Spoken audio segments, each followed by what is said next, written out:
Have you ever been so in love that it felt like everything in life finally made sense? Like this one person suddenly became your whole world. But then, something changed. The spark faded. The obsession wore off. And you started wondering, was that even real love? Or just my brain messing with me? Let's talk about it. Love feels like magic, but under the surface, it's chemistry, literally. When you fall for someone, your brain releases a flood of dopamine. That's the same chemical that activates when you win money, eat chocolate, or take drugs. Yeah, drugs, like cocaine. And when dopamine's up, serotonin goes down. That's important. Serotonin goes down. That's important. Serotonin helps with mood regulation, focus, stability. When it drops, you start obsessing. You think about them all day. You idealize everything they do. You ignore red flags. You feel high. This phase is called limerence. It's not love. It's infatuation on steroids. It can last a few months, maybe up to 2 years. But it always fades. Always fades. Always. Now here's where things get interesting. Your brain wants you to fall for someone. It's part of our evolution. The whole system is designed to bond people quickly. Fast connection equals higher chance of reproduction. Survival.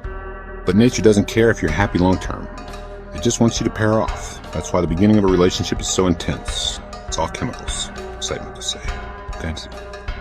You're not falling in love with them. You're falling in love with what your brain is creating around them. Your own perfect version of them. Your own perfect version of them. And most of us don't realize that until the illusion fades. So, how do you know if what you're feeling is real love? That's the question. The real one. Because when the dopamine rush fades, the truth shows up. And sometimes it's beautiful. But sometimes it's disappointing. You start seeing them clearly. Their habits, their flaws, their past, their fears. And they see yours too. And right here, this is the crossroad. Some couples fall apart at this stage. Because what they had wasn't love, it was chemistry, addiction, an illusion. But others, they grow stronger. Because they built something deeper, more real. That's when oxytocin and vasopressin come in. They're the bonding hormones. They help you feel calm, safe, connected. They're not exciting like dopamine. They're subtle. They're the reason long-term love feels like home. So how do you tell the difference between a brain trick and true love? Start with this. Can you be yourself around them? Fully. No pretending. No mask. Do they see your mess and stay? Do you see theirs and respect it? Do you argue with care? Do you grow together? Or are you stuck trying to keep that early spark alive?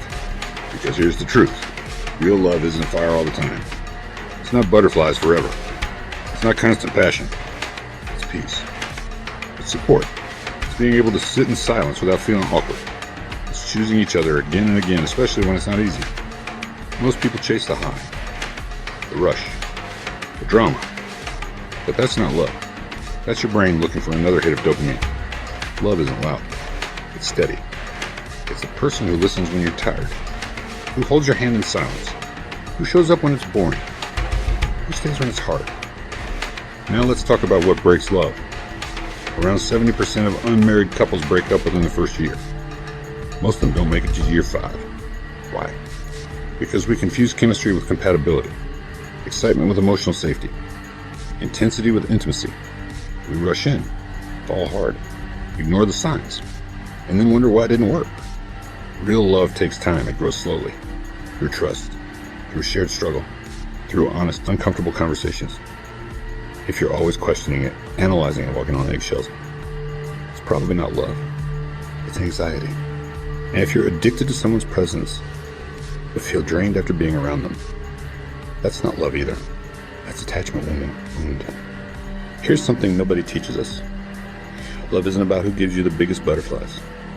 It's about who makes your nervous system relax. If you can breathe around them, if you feel like yourself around them, that's your clue. So next time you're falling, pause. Ask, do I love this person? Or do I love how they make me feel? Do I know who they really are? Or am I in love with the version I created? Real love begins when the fantasy ends. When you stop idealizing. When you start accepting. When you start accepting. When you stay through the boring, the messy, the honest. And if you found that, if someone sees you completely, flaws and all, and chooses you anyway, hold on to that.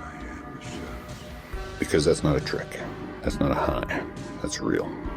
And in a world full of illusions, that kind of love is rare and worth everything.